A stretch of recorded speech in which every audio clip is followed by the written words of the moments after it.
Suppose you're a married English woman living in the 17th century and you just found out that you're pregnant.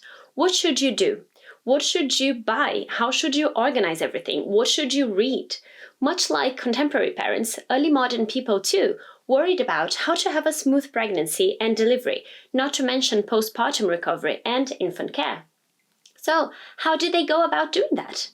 Join me as we go through an admittedly very tentative list of all you needed to give birth in the 17th century.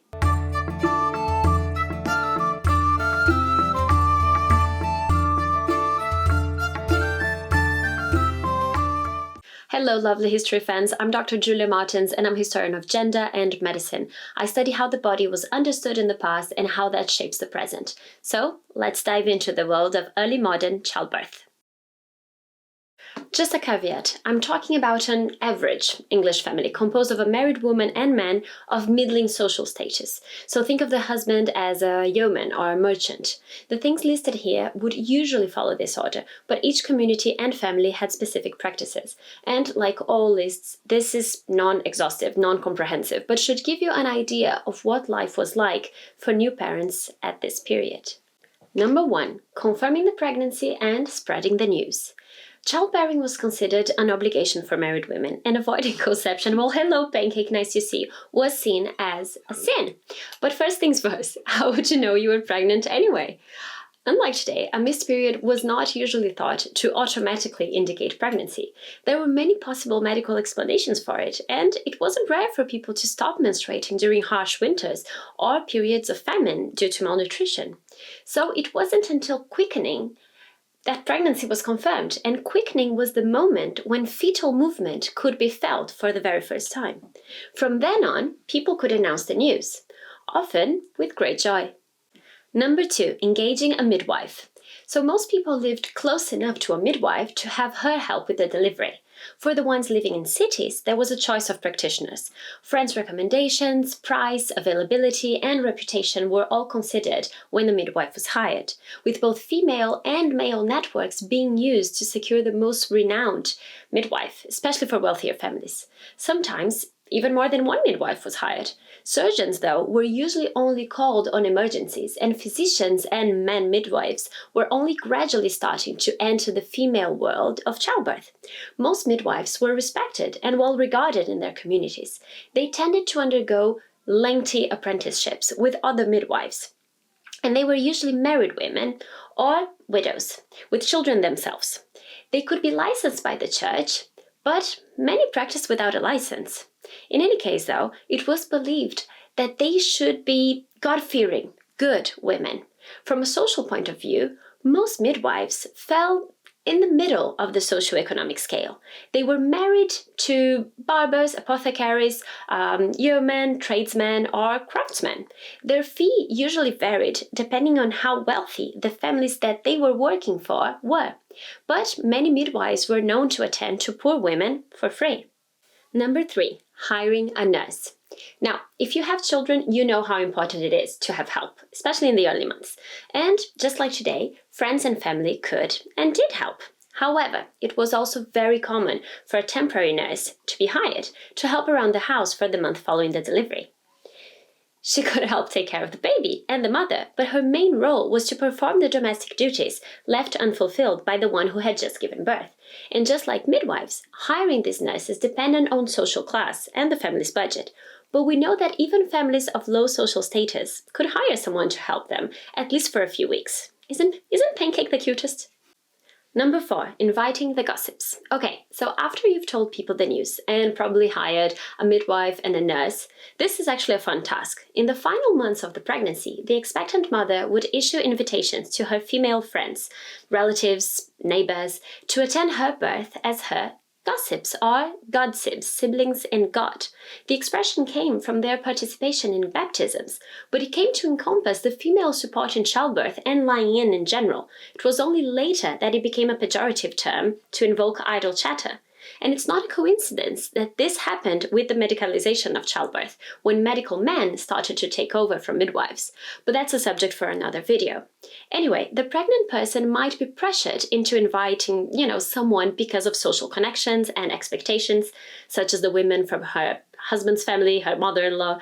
But the woman giving birth, could usually choose who she wanted with her. The gossips were usually experienced matrons themselves, and they would help the delivering woman and the midwife, who normally had the final say in any decisions. Gossips would make food, keep company, and offer support during the birth, and afterwards too. The mother could expect at least half a dozen gossips, depending on her social standing. Number 5, preparing the birth chamber or the birth room. As the birth approached, the family would make sure to have all the essential items for the delivery: fresh clothes, candles, extra linen, bedding, including a white sheet to cover the bed during the woman's lying in, a straw pallet bed, ideally close to a fire the bed would be, for warmth and protected from draughts. Maybe a birth chair or a birth stool, sometimes aptly called a groaning stool, swaddling bands for the newborn baby, food and drink for everyone involved in the birth, entertainment for the women attending her, yes, really, entertainment, herbal medicines, and, hopefully, the midwife's fee. Again, the extent of these preparations depended on the wealth of the family, but nearly all married women would make some kind of arrangement for the birth. Traditionally, women were advised to remove all rings, all fastening in their clothes, really, such as buckles, knots, and laces. Practically and symbolically, that could help ease the delivery, removing anything constraining from the body. Before the Reformation, relics could be placed in the room as well, such as rosaries, crucifixes, prayer books, and birthing girdles with images of the Virgin Mary or St. Margaret. These would protect both the mother and the baby during the delivery. The expectant mother would also seek the blessing of her local priest for a safe delivery. Number 6, summoning the midwife and the gossips. So when the pains of labor began, the husband, perhaps helped by a servant of the house, would go from door to door, calling the gossips and the midwife to come and attend to his wife during the delivery. There was even a specific term in English for this: midgeting. However, a common way of summoning help was for husbands to literally just call out, "Help, neighbors, help!" as recorded in some journals of the period. I'm not making this up. Anyway, most people would assume that this cry, "Help, neighbors, help!" meant that a woman had gone into labor. Number 7, enclosing the mother. So many women retired to their chambers during the final weeks or days of their pregnancies. But for those who couldn't afford to, this was the moment when, if she wasn't already in confinement, the gossips and the midwife would move the laboring woman to a separate space from men as soon as they arrived in the house. This was usually already set up, the room would be, at least in part, like I mentioned before. It could be the family's main bedroom or a separate room. Windows would be shut, as it was believed that cold air was dangerous to people in labor, so windows were covered by curtains or makeshift fabrics to keep the daylight and the air out. Keyholes even would be blocked so that no air came through them either. Candles would be lit as well as a fire. A birthing stool or a birthing chair would often be available, sometimes brought by the midwife herself, but sometimes owned by the family for the use of the laboring woman. This would be a very warm, snug, dark, womb-like environment. For those giving birth for the first time, they might choose to give birth at their parents' house rather than where they lived with their husbands, so that they could be comfortable and supported by relatives and friends from the place where they grew up. But usually, most women gave birth in their own homes. Number 8, nourishing the mother. So the gossips would make sure that the person giving birth, often called the woman in the straw, because of the pallet straw where she would be lying, received nourishment, often under the midwife's advice. They would offer the mother warm drinks made of diluted wine, especially caudle, which contained sugar, spices, and eggs, like this one here, so very fortifying. Number 9, the midwife takes charge. So when the midwife arrived, she would usually take temporary command over the core of the household, crossing social boundaries and disrupting the usual social order. Hello, pancake. So she would make decisions about how to arrange furnishings, controlling heat and light, the ingestion of food or drink by the mother, and she would be issuing instructions to all around them. So the midwife's techniques themselves varied greatly, but they were usually highly experienced. They would bring with them herbal remedies and oil, a knife to cut the umbilical cord, ties, sponges, and cloths. They might be literate, the midwives, especially if they lived in cities, and they might read midwifery manuals and medical texts, but they usually learned their craft from another midwife as their apprentice or deputy for several years. If they could read, they could use these medical books that were being published at the time. So, what would the midwife do? They might examine the woman to see how the birth was progressing, and they might suggest which position would work best for the delivery. Besides that, they could apply enemas, they could provoke purges, they could bathe the woman, they could lubricate her, especially the birth canal, and administer fortifying drinks and herbal remedies.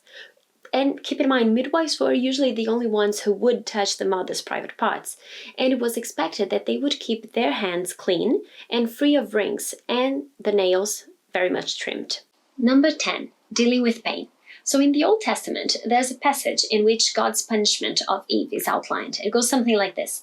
Unto the woman he said, I will greatly multiply thy sorrow and thy conception. In sorrow thou shalt bring forth children. This was known as the curse of Eve, the expectation that childbirth would be and should be painful to atone for Eve's transgression in the Garden of Eden. This passage was commonly quoted to expectant mothers to encourage them to embrace this God-given painful birth. Childbirth was a violent rite of passage, which all mothers had to endure, and some did not survive.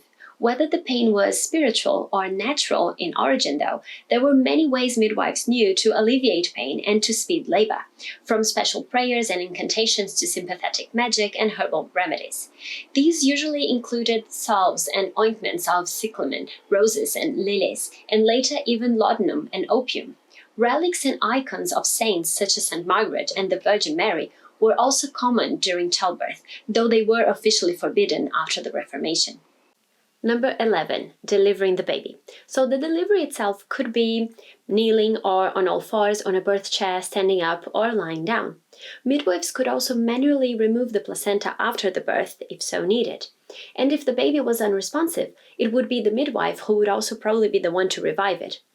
And if it looked like the baby wouldn't survive, midwives were allowed to baptize them. But keep in mind that this changed after the Reformation. Anyway, after the delivery, the midwife would inspect the baby, especially their airways, to see if they could breathe properly, and they would take note of the baby's sex. The midwife would then cut the umbilical cord with her knife and would tie it with a string. And she would probably apply some powder or some oil to it, made of almonds, frankincense, or aloe. She would then extract the placenta if she hadn't done so already, and that would usually be buried. Number 12, cleaning and swaddling the baby. So as soon as the baby was born, there was a division of labor in the birth room. Some people took care of the mother, while others took care of the baby, everything under the midwife's guidance. So prayers and blessings were expected, as well as the application of oils and dressings. Usually, the midwife would bathe the baby in warm water, massage them, and swaddle them herself, and she would then present the baby to the mother and or the father. If she needed to attend to the mother for some reason, one of the gossips would probably be responsible for washing and swaddling the infant. That would usually be done with very long linen bands. Tight swaddling was considered essential for babies in this period to make sure that their limbs grew straight. It was also believed that it would keep babies calm and it would make life easier for the one taking care of them, because swaddling would help babies to sleep, or so people believed. Number 13, so showing the baby to the mother and breastfeeding. When the baby was finally ready, the mother would then be able to see it. Breastfeeding would be encouraged unless the family was wealthy enough to hire a wet nurse, meaning a nurse or nanny who would breastfeed the baby as well as care for them in general. And in that case, she would probably have been engaged earlier, around the same time as the nurse who would look after the house and the new mother. Whether mothers should breastfeed or hire wet nurses was a very, very highly contested subject at the time. And I'm going to talk about that polemic in another video because it's just way too much for this one. In any case, colostrum, which is the first milk after birth, was generally believed to be harmful to babies, and nursing mothers would wait 2 or 3 days after the delivery to breastfeed their children themselves. Usually, someone else would feed them in the meantime, such as a temporary wet nurse. The gossips were ready to give plenty of advice on breastfeeding, though, especially herbal remedies to help stimulate milk production, usually with fennel, and to dry the milk in the breasts if the woman chose not to breastfeed. Also, the breast milk especially from the person who had just given birth, the breast milk would also be used to treat any tears or abscesses in the mother following childbirth. But it was also considered a very useful remedy for eye and skin conditions common in newborn babies, such as blocked tear ducts. Number 14, lying in. So after the delivery, the mother's lying in period would begin. This was meant to be a time of bonding with the baby, with female friends and family, and crucially, it was a time of healing for the body. It was expected that the husband would temporarily take over some of the wife's domestic duties, although wealthier families could hire a nurse or a keeper for this period, as I mentioned. Female family members and friends would often help too.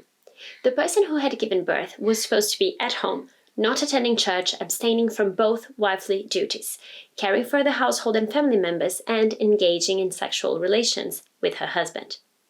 This period would last for around 3 to 5 weeks, but again, this depended on local custom and wealth. Could the family afford for the mother to stay recovering for a month and a half? Sometimes not. In any case, the lying in would usually be comprised of 3 phases, with the childbed woman as the center of the home and receiving lots of social attention. In the first stage of lying in, the mother would be in her bed and the room would remain darkened for rest and recovery. The mother's private parts would be washed with herbal solutions, but her sheets usually wouldn't be changed. She would be offered restorative and fortifying drinks, such as caudle again, and broths, diluted and spiced wine, and nourishing foods. She would not perform any household duties at all. The nurse hired for the lying-in period would help around the house. This period usually lasted from 3 days to a week. In the second stage of lying in, the mother would be able to sit up, and the upsitting, as it was called, was celebrated, sometimes with a feast. The mother would be able to start moving around the room. Usually around 2 weeks after the delivery, the mother would be bathed and changed, and her bedclothes would be replaced as well, which must have been a joy. Anyway, this was when close female friends would usually visit the mother, sharing advice, experience, and keeping her company. It was a time of female sociability and bonding among married and widowed women. Attending others when they gave birth cemented social and familial bonds, and being a gossip was an important part of many married women's social life. Caudle, the sweet and spicy drink that I mentioned before, would be offered to visitors as well. In the final stage of her lying in, the mother would be able to move around the house, but not leave it. More visitors would drop by, including men. Light household duties could now likely be performed by the mother. Significantly, it was usually the person who had given birth who decided when to move from one stage of lying in to the next. Number 15, baptism. So during the lying-in period, the baby would usually be baptized without the parents' presence. Remember, the mother was still in confinement, so she couldn't leave the house. And this task was then accomplished by the godparents, which were usually 3 people, and the midwife, who would act in the parents' place. And the baby would be welcomed into the Christian community. The midwife would usually carry the infant to the font, again highlighting her importance in all of this. Number 16. Tipping the midwife. So this is the fascinating thing about childbirth, whether in the past or in the present. It's both a miraculous, magical, spiritual thing and a practical and mundane thing as well, with logistic and financial aspects to be considered. So at or right after the baptism, the godparents and the gossips would usually tip the midwife for the safe delivery of the baby. The father of the child would typically have already paid and tipped the midwife after the birth, so all of this was on top of that. But it was a tradition and was very much expected. Even if people couldn't tip much, they would usually contribute something, as this was an important social ritual and a way for the community to acknowledge the midwife's importance within it. Number 17, resuming sexual activity. I know, it's a bit weird to have this as part of my to-do list, but in the early modern period, regular sexual activity with the aim of procreating was considered a marital duty for both the husband and the wife. But people were advised that sex shouldn't take place until the lying-in period was completed, so roughly a month or a month and a half after birth. Once that period was over, however, husband and wife could and should go back to sleeping together. Of course, it's impossible to know how much this injunction was actually followed in practice, and there are some let's say, seriously disturbing historical accounts in which abstinence during lying in wasn't respected or husbands weren't respectful. But that was the injunction anyway. Number 18, churching. So as I'm sure you noticed, medical and social concerns surrounding childbirth in this period were deeply intertwined with religion. Religion deeply shaped all aspects of people's lives, and giving birth was no exception. So after her lying-in period was complete, the mother should only go outside the house after having been churched. This was a ritual in which she was readmitted into the Christian community. So the mother usually wore a veil on her way to the church so that she wouldn't be seen. Remember that she's not supposed to be seen until after she's been churched, hence the veil to go around this very unpractical norm. Anyway, escorted by her gossips, the mother would then go to church and kneel in a specific area separate from other people, often called a childbed pew. The midwife who delivered the baby might even have her own special pew or seat at the church as well, designated for her for the churching and baptism ceremonies, highlighting once more how respected midwives tended to be in their communities. So during the service, the new mother would then thank God for her safe delivery. Specific psalms would often be said, as well as the Lord's Prayer. The mother would then make offerings to the priests and the clerks, and she would be welcomed back into the community. This ceremony was highly contested during the Reformation, but again, that's a topic for another day. This video is long enough as it is. Anyway. The all-female world of the birth chamber was mysterious. Childbirth was a private event, but it had social and public significance. Midwives were the bridge between the domestic world of the birth room and the public realm of society and religion. Midwives laid the foundation for a child's role in society. As for mothers, giving birth in 16th or 17th century England was a process of separation, transformation, and reincorporation for the mother, full of specific costumes that varied widely. It was a rite of passage that brought people together, giving cultural, religious, and social meanings to a very simple biological event. Gender was a crucial aspect of these practices. The woman giving birth was separated from men and surrounded only by those of her own sex, and finally, after a period in which her body and her identity were transformed, she was then reintegrated into society.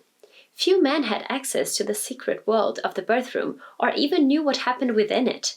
Mothers participated in a series of rituals and practices experienced and shared by other women around them. Significantly, this was a collective female ritual, one that inverted the usual power dynamics within families. It also blurred some of the social and economic differences between women, at least for a time. After all, most midwives were required to attend to poor women for free. In a patriarchal society, such as Tudor and Stuart England, that was no small feat. And this female world assured that, after birth, the mother's body belonged to her, not her husband, at least for a while, during the lying-in period. The mother wouldn't fulfill her domestic or sexual duties. This is why I find the female culture of childbirth so fascinating. It is a form of resistance, a fight for autonomy, even if it's short-lived. It is also one of the rare instances where a mother can be herself mothered and cared for by others. Also, personally, I made so many lists when I was pregnant that it would take a new list to organize all my lists, and I'm not alone. And in the 16th and 17th centuries, expectant parents were also bombarded with information about how to prepare for the arrival of baby. Family and friends were full of advice, as were medical practitioners, just like today. And with printed materials such as books, pamphlets, and almanacs being sold virtually everywhere at accessible prices, a 17th century mother could feel just as overwhelmed as we do in the present. The crucial difference, though, is that in many contemporary societies, childbirth itself has never been more medicalized and arguably out of families' control. Also, it is often an experience that parents go through alone, without the help of family and friends. For those of us who gave birth during the pandemic, which I'll tell you about it some other time, that often meant that we might not even have had a birth partner present. It would, of course, be overly simplistic to say that things were better before. I mean, who could deny that cesarean sections save lives and that it's great that we can treat so many conditions today that 17th century people wouldn't even have been able to identify, or that pain relief definitely shouldn't be underestimated, not to mention antibiotics. Anyway, it's undeniable that progress has been made, and that's great. Still, studying the way people gave birth in the past, you get the feeling that this was a natural and social event, not a medical one, and that people didn't go through it alone. The family and the community were deeply involved, supporting the new mother in particular. And as someone who gave birth just a few weeks before the first lockdown in the UK, I can understand how vital that support can be. So, hopefully, we could combine the medical and technological progress of the present with a few lessons from the past, too. Giving birth is hard enough. It's much better when you're not alone, when you have help. Anyway, if you're still around, if you're stuck with me throughout this whole very long video, please consider subscribing and liking this video. And thank you.